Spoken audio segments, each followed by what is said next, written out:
Body language, by definition, is a type of non-verbal communication in which physical behavior, as opposed to words, are used to express or convey information. This includes facial expressions, body posture, gestures, eye movement, touch, and use of space. Now, during Wednesday's unveiling of the BBI task force recommendations, there was debate on social media platforms about the body language between President Kenyatta and his deputy Ruto, with some claiming their initial chemistry is no longer there and that DP Ruto gave a picture of a disturbed man. Or was he?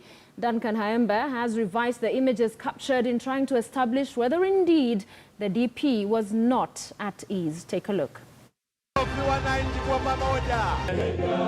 It was at this juncture during the 5-hour BBI event at the Bomas of Kenya that some people began paying keen attention at what might have been going on at the main dais.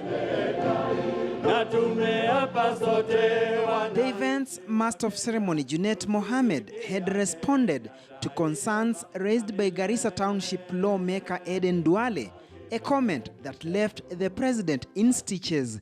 But for his deputy, clearly there was nothing to smile about. Shida ambayo iko kwa serikali ya Jubilee hiyo watatatua kando yao. Sisi hatuko ndani. Hiyo ni yao hiyo.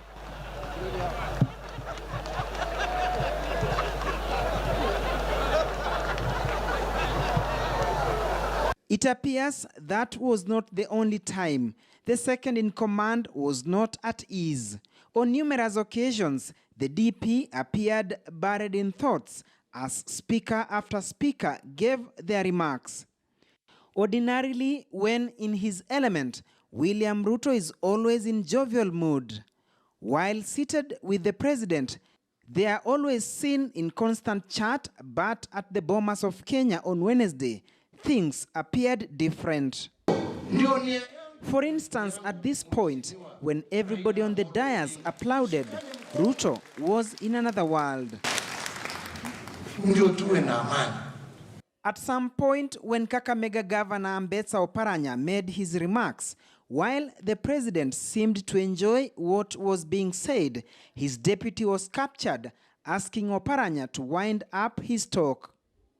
Earlier on, when President Uhuru Kenyatta arrived at Bomas, he was quickly ushered into a holding room for a final chit-chat with ODM leader Raila Odinga, and the door was closed, locking out the DP as presidential security detail remained hawk-eyed. Why and how this happened still remains a mystery. Could this be what Duale was referring to? You should not allow a section of the leadership and bureaucrats to sabotage and divide this country. They are in the civil service, they are in the political class.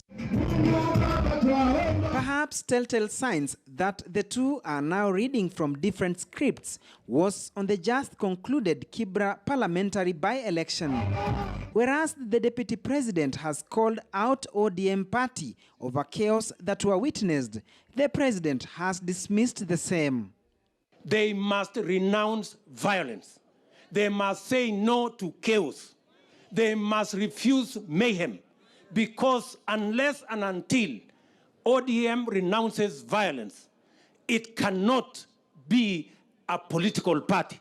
It is something else. Demokrasia ilikuwa imewaka moto Kibira. Sasa mimi nasema kweli kulikuwa vurugu kidogo kidogo, lakini ukiangalia ni viongozi walikuwa wanalimana na mawe. Hawa wanaweza kwenda Nairobi Hospital. And as curtains came down on the BBI report launch event, the situation remained the same. The body language. Those who are present in both body and spirit, and those who are just present physically. After all, they say, change is the only constant thing in nature. Duncan Haemba, KTN.